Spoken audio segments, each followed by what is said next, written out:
So, fasten seatbelts. So up at the top left-hand corner here, here's the app. So what you can see now, I will log into the app.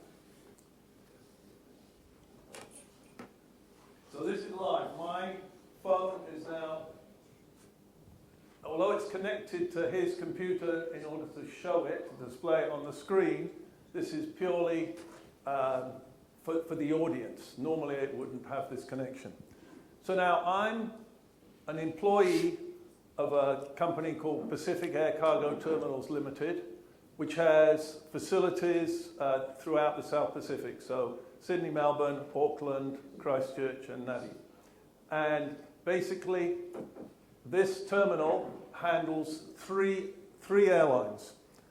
The three airlines are Test Air 2, and Test Air 3.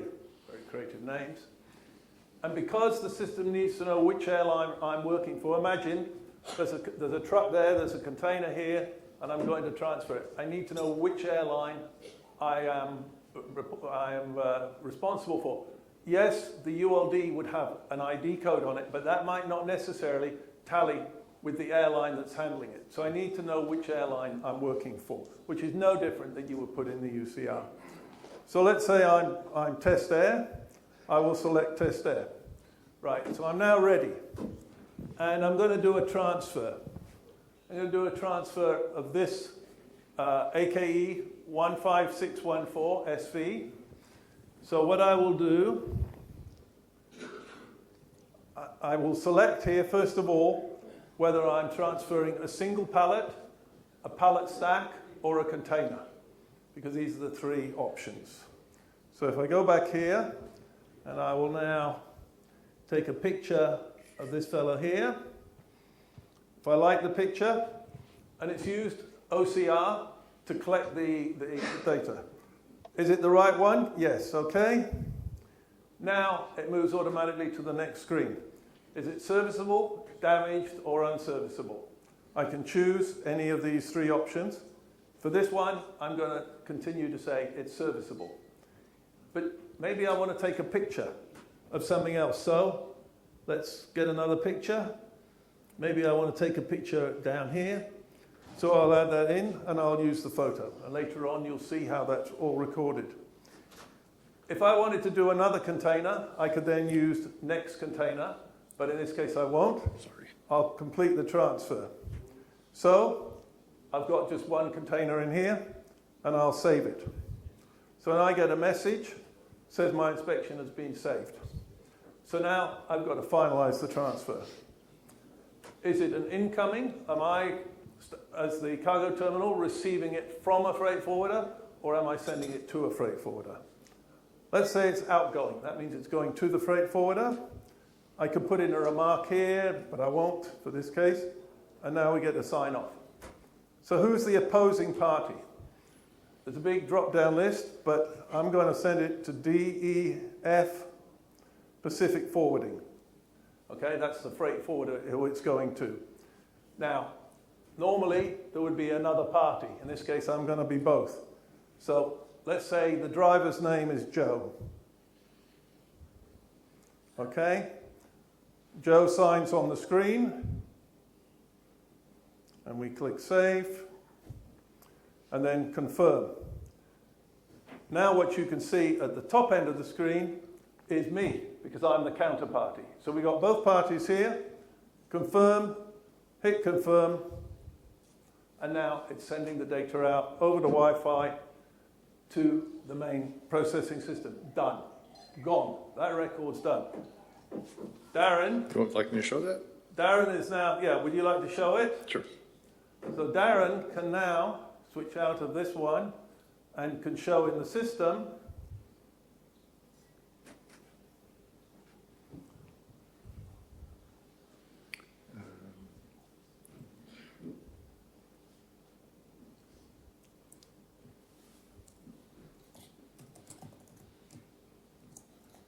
So Darren is logging in now as the administrator of the system. And here we go to transfers. And here we have There you go. So now you can see, when he clicks on the blue thing, we can see the transfers. And we can see here how, I need really a pointer, but how test air up here transferred to DEF Pacific Forwarding. The opposing signatory was Joe. If we click on show signature, you do that please, Darren. Here we see the signatures. And then if we go down and we click on show the images, here we've got the first picture that I took, which recorded the ID code. And then we've got the second picture, which was just a little bit of the detail. What more could you ask for? You've got the whole story here, all digitally. Well, you need one more thing. Could you scroll? Two more things. Could we scroll back up, please, Darren? Up in the top-hand corner, right-hand corner, let's do the UCR first. So, if you want a UCR, here it is, AKE 15614SV. Scroll up a little bit more. And you've got the signatures, you've got everything. So if you wanted to print out, and if you want to print this out, you just click on it and print it out. You can send it as a PDF, whatever you want to do. So you've got your, here he goes, Darren's doing it. You can print that, you can send it as an email attachment, whatever you like. So you've got a completely old-style, paper-based UCR if you really want it. And then if we go back, please, Darren, so we don't want to print it because we don't have a printer. And then the other output is the luck message, which is the key. And here you could see that it's created an LUC message, which can then be sent automatically to a designated email, which the airline can then use to input and update their system. So it is a complete system.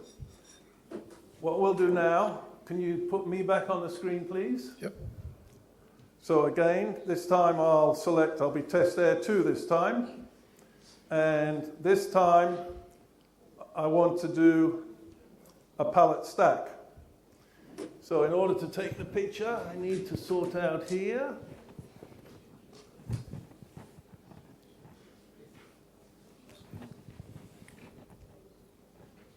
So you can see here I've got a picture of a stack of pallets. So what I'm going to do is basically, hopefully the light's about right.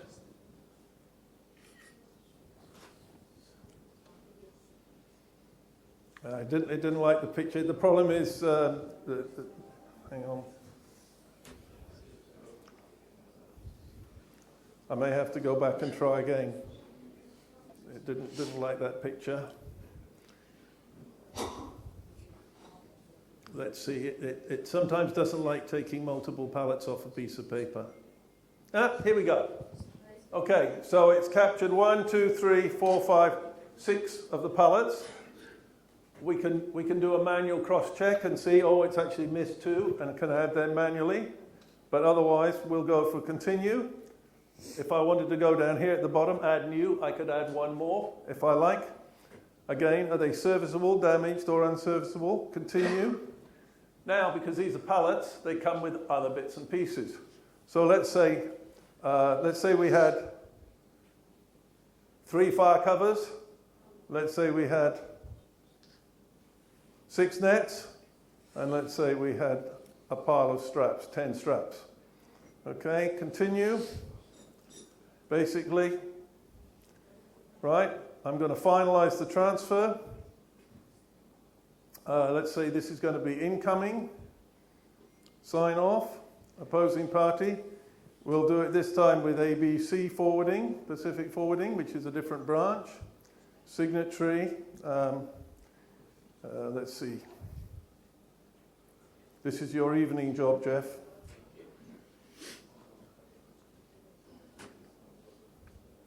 Confirm, here we are. Again, same process. And it's been transferred. Darren, you want to take over? Sure. So we're going to go to the transfer screen. We can see this is the new transfer at the top. Again, we're just going to do the same thing we did the last time.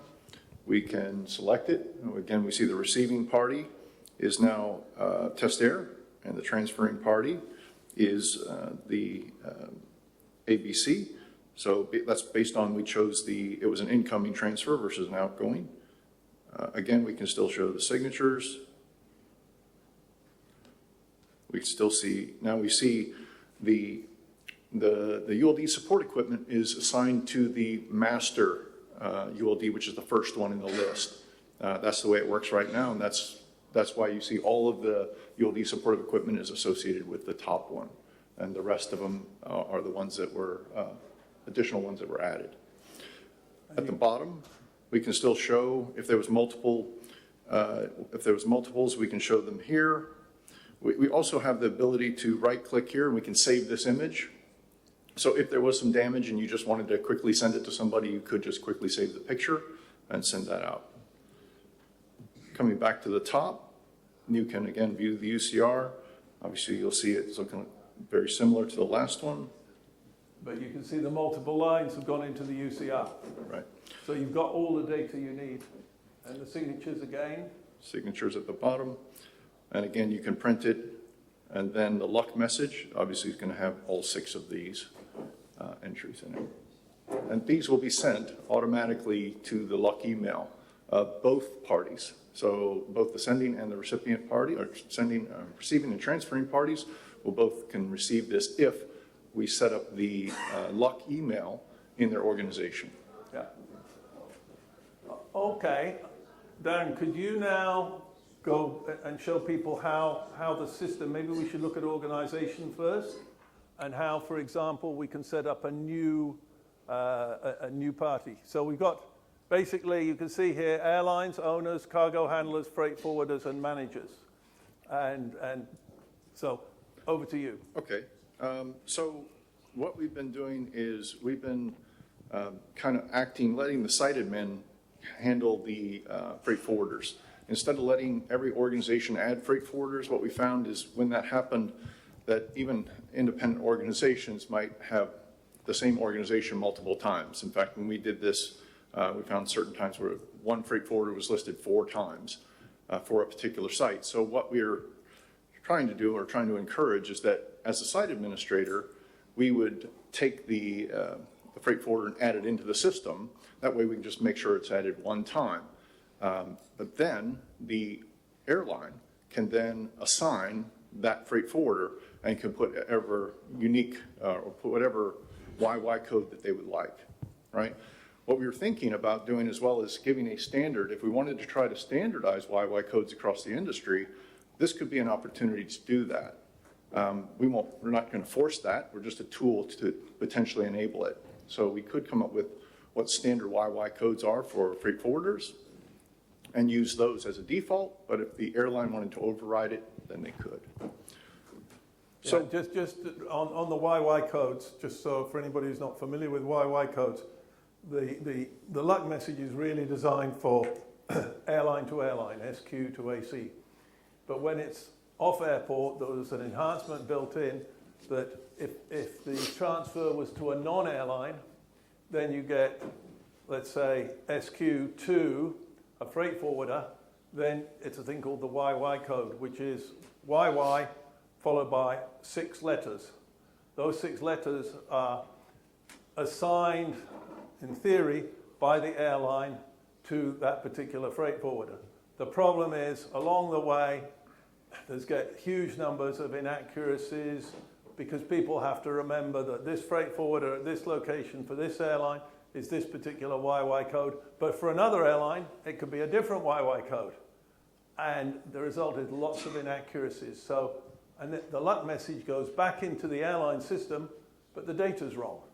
By digitalizing the whole process, a single accurate YY code is recorded in the system, and there can be no mistakes. So you get complete accuracy. Okay, so let's create a freight forwarder. So you can see over here, we can collect view all, which means we can see every single one. There's 661 that we currently have in the live system. They're mainly only at 6 sites. So obviously there's a lot more that could be added later.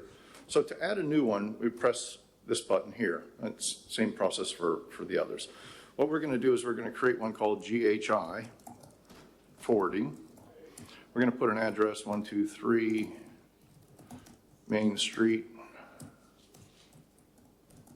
and if I can spell, then we're just going to say Hong Kong for now.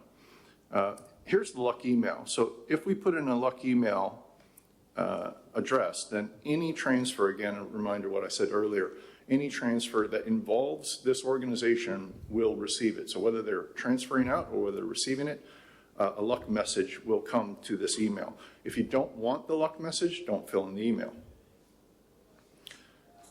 For the UCR company heading, if you remember when you saw the UCR, there was a IATA logo.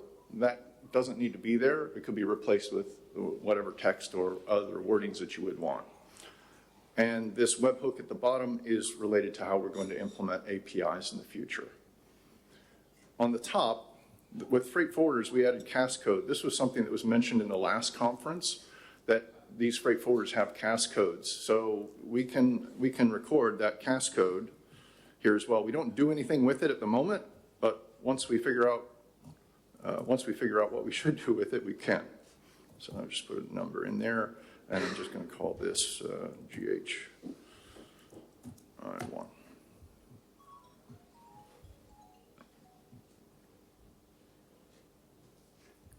Okay, so we've saved the freight forwarder, and I'm going to select it. So when we save a freight forwarder, we're saving it at the organization level, but the organization level is the top level, and for the freight forwarder to be involved in a transfer, we need to have them assigned at the sub-organization level, or actually at the airport code, right? Because that's where they're going to do the transfers. So if I click on GHI, well, for some reason I think Bob added one already, but I'll add a sub-organization here. So let's say we want to add it to, what was it, Auckland, yeah, right? AKL. So we type in the airport code for Auckland, okay? When we select it, it automatically updates and says, do you want to call this sub-organization Auckland Airport? Well, we don't have to. We can call it whatever we want. So in this case, we'll call it GHI AKL. Again, if I can type, that'd be good. Okay, so once we do this, we have now created a sub-organization for this freight forwarder, and the reason why is that this freight forwarder could operate at multiple airports, right? If you're looking at DHL or FedEx, they obviously would have would have operations in many different airports. So this is a way that they can do that versus having to create one for every organization that they have. They can just create one master organization and then the sub-organizations underneath it. Now, once we create the sub-org, this freight forwarder now is available at Auckland. So anytime we have an airline that wants to use this, they would need to then do a matching to it. So let's take Bob's test air, and we click on this sub-org, and we can see that in Auckland, we have what's called handlers and forwarders. So when we click on this, we can see that in Auckland, this test air already has a cargo handler associated with Auckland Terminal, and they have 3 freight forwarders, but they don't have GHI, the one that we just created. So what we can do is we can say we want to add it. So at this point, we can see, well, the only one available now is the one we just added, GHI, and now we're going to say, okay, its YY code is GHI AKL. And we click on save. So now that we've created this, when Bob, did you log I've log logged out? in. I've actually, while Darren's been talking, I've done most of the process. So if you switch me back to see my screen. You need to log in after I've done Yes, I've done that. Just now you did? Yeah, I did okay, that. Perfect. We Great. should be good. Okay. So can you put any desk on? I sure can. So this is an outgoing transfer, and the opposing party was GA. Yeah. No, it's not coming yet. You didn't log out, Bob. I didn't log out. You need to Okay, log out. sorry. I'm going to have to log out. and log back in. I logged in too soon, okay.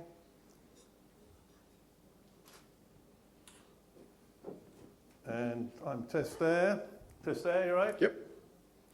Okay, select, finalize transfer, because it's all saved in there already, outgoing, sign off, and here we go, GHI forwarding. Yep. So that new entity that he just added in over there is already available on my app, and we'll put Adam to work here. Save, confirm, and it's all done. So now you've seen basically how the front app works and how the back works. And if Darren goes to that, he'll be able to see that one. GHI forwarding, here you go. Then you see it. Opposing party. Here we've got da-da-da-da. Okay. Yeah. There we go. Yeah. So I think we won't spend any more time going through the system because I think basically you've seen it. But what I would want to say is this is a fully functional, real life system. This is not some dream, not some idea that could happen maybe next year or the year after. This is a fully functional system. Please talk with Manoj. He's been using this now for 2-3 months, and I'm sure he'll be happy to share with you his inputs. But we believe this is a game changer for the industry.